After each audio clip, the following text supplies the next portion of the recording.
Huge opportunity for Cape Verde to seal the bloody deal and get through to the knockout stages, but standing in the way of Burkina Faso. Who's going to come out on top? We'll look at it.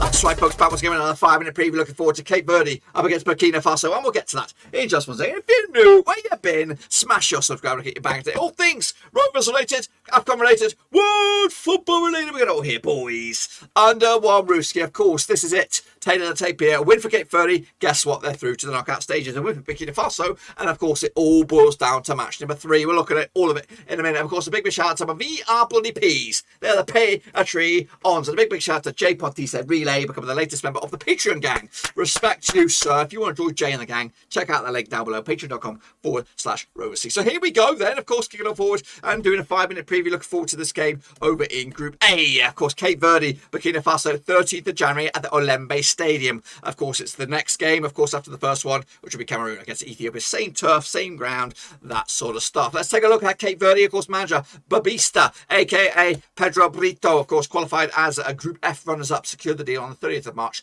2021. Of course, they last, this is the third appearance in the AFCON. Last round was in 2015. They were quarter-finalists back in 2013, and they're currently ranked FIFA-wise 73rd in the world. 66-1 they were odds for them to lift the trophy at the end of the campaign, but will they even make the knockout stages? They're, of course, one step closer after that win against Ethiopia. Take a look at it. They, of course, currently sit second at the table behind Cameroon, and, of course, a point here, they'll lead themselves a straight shootout for top honours against Cameroon, regardless of what goes on in that game. So, Cape Verde got themselves a tippy-toe into the next round already, but, of course, a point or more should just about do it. Of course, they'll wrap up their 3-game sweep up against Cameroon on the 17th of January, of course, on Monday, where all 4 nations will be playing at the same time. Let's take a look at it. We'll remind ourselves, of course, the line or the squad here for Cape Verde. Got the likes of Jeffrey Fortes, Roberto Lopez, Nenas, of course, and then Nuno Borges, Patrick Andrade, and of course, up top, the likes of Gilson, Tavares, Listen Semedo, and Dejani as well, to name but a few. Let's take a look at my lineup then for you. We've got Fonzina between the 6, Jeffrey Fortes at left back, Stropira at right back,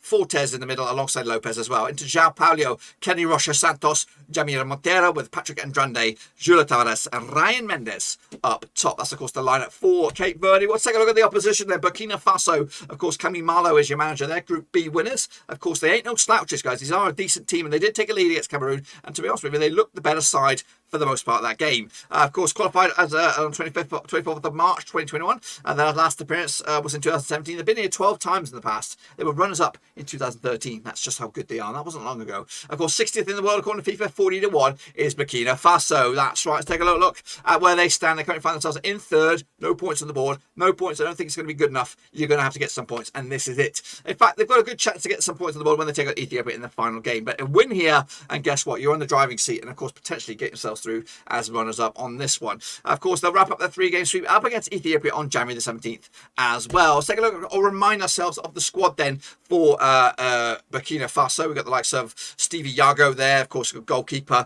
with Abuko Sawogo, Gustavo Sangari as well. We've got Eric Traore, and up top we've got the likes of Mohamed Konate and Hassan Bandi as well. Bertrand Traore, of course, was a key figure last round. This is my starting lineup. Then we've got Turf and Kofi between 6, Stevie Yago, Usif Dayo, Taposa and Kabore make up the back 4, with Traore, Sangari and Gouda make up the back 3-man midfield, with Sonogo, Traore and Bayala leading the charge. That's my guess for the lineup. Of course, it's probably going to be completely different, but of course, it's just my guess right here, right now. Let's take a look at, of course, the recent record. They played each other 3 times, 2004, 2 wins for Burkina Faso, 1 win for Cape Verde, and 0 draws. Of course, Cape Verde coming to this unbeaten the last 5, 3 wins and a draw, 4 wins and a draw, sorry, up against a Burkina Faso side who haven't won in the last 3 games. Their biggest win was a 4-0 win over Cape Verde. Cape Verde's biggest win was a 1-0 win as well. Of course, Burkina Faso making up a 2 goals to a 0.33 goals game ratio against Cape Verde. Of course, last time was a 4-0 win for Burkina Faso. That was, of course, back in November 2017. Of course, I did put a vote out there for you guys, and 54% have gone with Cape Verde. 54 of you have voted, 28% have gone with Cape Verde, 65% have gone with Burkina Faso, and 7% have gone with the draw. For me, though, it's a tight one here. Could go either way, and again, Cape Verde will want to not lose this game. A draw will put them in the driving seat, of course, for at least an outside sniff for a qualification spot to the knockout stages. Also, Burkina Faso will be desperately trying to bounce back, and of course with a win. I think it's going to be a draw here. I think it's a good chance for Cape Verde to get through, and of course get to the knockout stages by at least getting over the line with 4 points. Of course, the 4 points will be just enough to do it. That's my take on the game. What about you? Let me know your thoughts and opinions down below. And of course, if you would consider yourself a football expert for Africa, let me know. And of course, I'm trying to look out for some African Avengers. But until then, dudes, we're Dunny Dunzoed.